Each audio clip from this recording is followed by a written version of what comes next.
కొత్త రేషన్ కార్డుల కొరకు కొత్తగా అప్లికేషన్స్ అనేది ఓపెన్ అయితే అయ్యాయి. కాకపోతే వీరికి మాత్రమే అవకాశం అనేది ఇచ్చిందన్నమాట గవర్నమెంట్.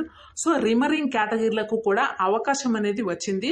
సో నేను మీకు క్లియర్గా వీడియోలోకి వెళ్ళి చెప్తాను. సో వీడియోని తప్పకుండా లైక్ చేసి అలాగే గవర్నమెంట్ నుంచి వచ్చే అప్డేట్స్ మీ వరకు చేరాలి అంటే తప్పకుండా మన ఛానల్ని సబ్స్క్రైబ్ చేసుకోండి.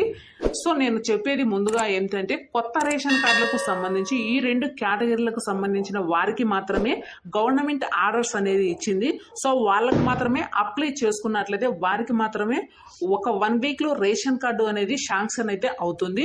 సో వీళ్ళు చూసుకున్నట్లయితే ఆంధ్రప్రదేశ్ రాష్ట్ర వ్యాప్తంగా ఉన్నటువంటి రేషన్ కార్డు కొరకు ఎవరైతే ఎదురు చూస్తూ ఉన్నారో వారందరికీ కూడా గవర్నమెంట్ నుంచి ఒక అఫీషియల్ అప్డేట్ అయితే రావడం జరిగింది.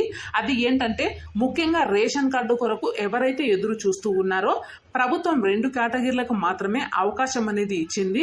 ఇక్కడ చూసుకున్నట్లయితే మనకు మెయిన్ గా రేషన్ కార్డుల కొరకు 2 కేటగిరీలకు సంబంధించి మాత్రమే అవకాశం అయితే ఇవ్వడం అయితే జరిగిందన్నమాట. అదొచ్చేసి మైగ్రేన్ వర్కర్స్, సీఎం అజూర్స్ అన్నమాట. సో మైగ్రేన్ వర్కర్స్ అంటే వలస కార్మికులు ఎవరైతే ముఖ్యంగా వాళ్ళ యొక్క ఉపాధి కొరకు బయట రాష్ట్రాలకు వెళ్లే వాళ్ళు, అదేవిధంగా బయట రాష్ట్రాల నుంచి మన రాష్ట్రాలకు వచ్చినటువంటి వారికి మైగ్రేన్ వర్కర్స్ కింద రేషన్ కార్డులు అనేది ప్రభుత్వం అయితే ఆదేశాలు జారీ చేసింది. రీసెంట్ గా అప్లై అనేది ఓపెన్ చేశారు. మీరు ఎక్కడైనా ఊర్లో ఉన్నట్టయితే అక్కడికే రేషన్ కార్డు అనేది మార్చుకోవచ్చు. మైగ్రేన్ వర్కర్స్ కింద ఇచ్చేటువంటి రేషన్ కార్డులు అన్నమాట. అప్లికేషన్ అనేది ఓపెన్ చేశారు. మీరు ఎక్కడైనా ఊర్లలో రీసెంట్ గా ఇల్లులు మారినా సరే అక్కడికే రేషన్ కార్డు అనేది మార్చుకోవచ్చు. మైగ్రేన్ వర్కర్స్ కింద ఇచ్చేటువంటి రేషన్ కార్డుగా అని చెప్పవచ్చు అన్నమాట.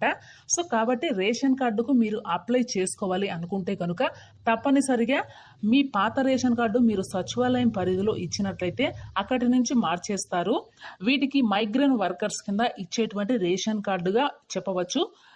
సీఎం అజూవర్స్ మాత్రమే కొత్త రేషన్ కార్డులకి గ్రామ వార్డు సచివాలయాల్లో అర్హత ఉంది. కేటగిరీలకు సంబంధించిన వారికి తప్పనిసరిగా అయితే అప్లై చేసుకోవాలి. సో దీనికి సంబంధించి హౌస్ మ్యాపింగ్ అనేది తప్పనిసరిగా ఉండాలన్నమాట. దీనికి సంబంధించి ఎలాంటి అఫీషియల్ అప్డేట్ లేదు. సో దీనికి సంబంధించి జియో టాక్ అనేది కూడా జరుగుతుంది. సర్వే అనేది మీకు ఫ్యూచర్ లో రాబోయే పథకాలకు సంబంధించి ఒక డేటా అనేది కలెక్ట్ చేయడం కొరకే ఇది జరుగుతుందన్నమాట.